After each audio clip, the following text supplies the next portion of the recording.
Hello, my name is Burke Hedges, author of the best-selling book, The Parable of the Pipeline. I open my book with a story about Pablo and Bruno, who take two very different paths in their quest for financial independence. What you're about to see is the delightful animated story of their adventure. So, sit back, relax, and enjoy the life-changing lessons in The Parable of the Pipeline.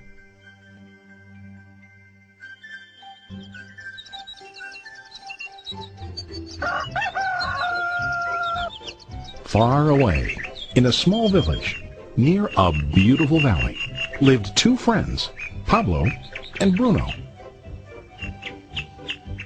They were both young and dreamed of a better life for themselves.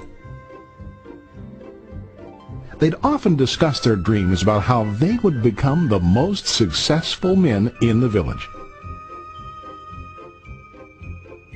They weren't afraid of hard work, and they searched for opportunities to help realize their goals and achieve their dreams. One day, an opportunity presented itself.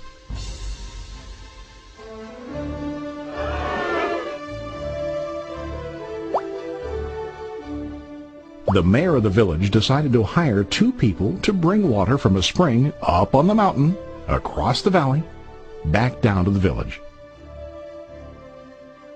They were to be paid based on the amount of water delivered to the village.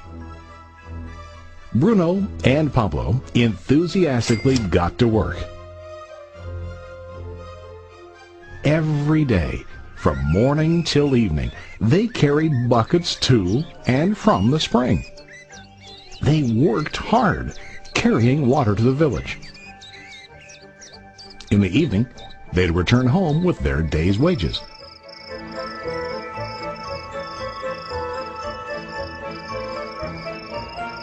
Bruno was satisfied with his work and the money he earned. He was sure that with this work he could achieve his dreams. Bruno thought that to increase his wages he could use bigger buckets to bring more water each trip.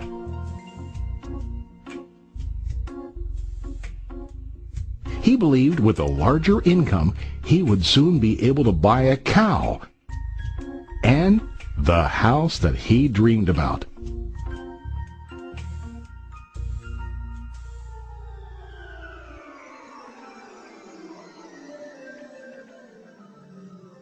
Now Pablo was not satisfied.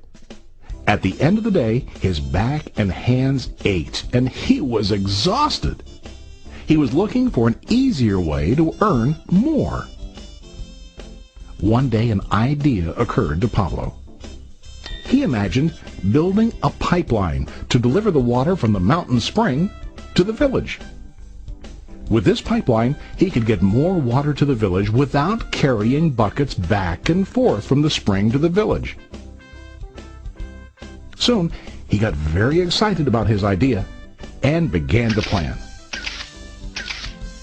Pablo, of course, shared his idea with his friend Bruno and asked him to join with him to work on and help build the pipeline. Bruno thought the idea was crazy.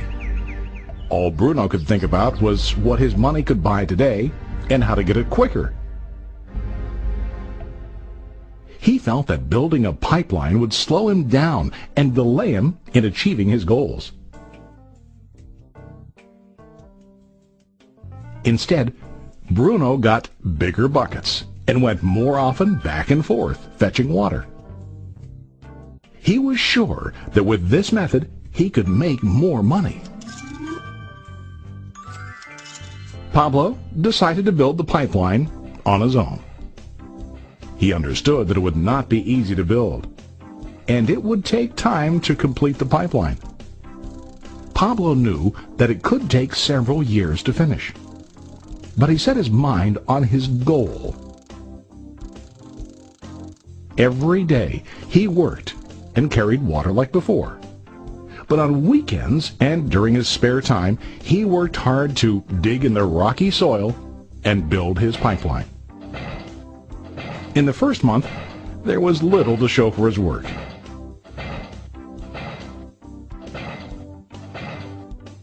Bruno and the villagers laughed and teased him. They called him Pablo the Pipeline Man. During this time, Bruno's income doubled. He already bought a cow and a bigger house. His lifestyle changed. He now spent time after work in the bar, enjoying his hard-earned wages from delivering water.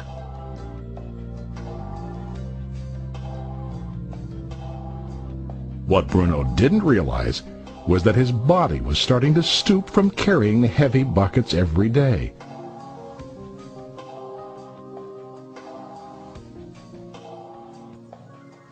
His face looked worn and his body tired. Soon, he began to carry less and less water due to the wear and tear on his body.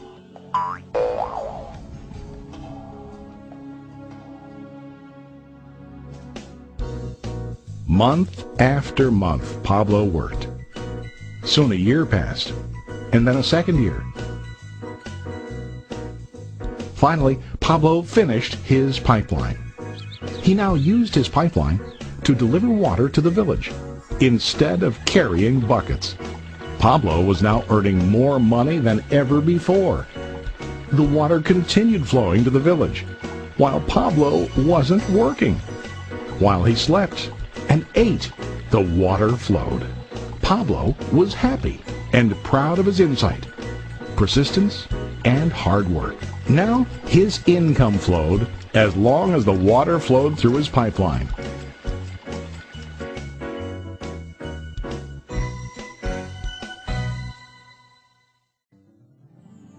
The story of Bruno and Pablo is a reflection of life. Their jobs symbolize what most people do to earn money. Bruno gets his money using buckets. He goes back and forth, carrying his buckets from the spring to the village in exchange for money. To increase his income, he either has to go more frequently to the spring or to use larger buckets. It's common in real life to increase our income by working harder. For example, working overtime or getting a second job. We also increase the size of our buckets by accepting a higher paying position, which often includes spending more time on the job. Most of us exchange time for money like Bruno. We know that every person has only 24 hours in the day and that it's not possible to use all our time to work. The most difficult time comes when we can no longer exchange time for money due to age, health, or other reasons. Then, our income stops. Now let's review what Pablo did. Very wisely, Pablo did not exchange all of his time for a limited income, but he used some of his time to build a pipeline. He knew that the pipeline would bring ongoing income as long as the water flowed. An ongoing income that multiplied the time he worked each day. Pablo knew that someday, maybe because of age or health, he would no longer be able to exchange his available time for money. Pablo knew that if he could make his idea of a pipeline work, then he only has to do the hard work of building the pipeline. After the pipeline was completed, Pablo was able to monitor and maintain the flow of water to ensure that his income will continue. Pablo has shown us that to earn an income, we don't always have to directly exchange time for money. There really are better ways. How about you? Are you still like Bruno, who directly exchanges time for money? Or do you want to be like Pablo, building and maintaining a pipeline for ongoing income? If you are interested in the idea of building your own pipeline, contact the person who lent you this presentation. You can start building your pipeline today.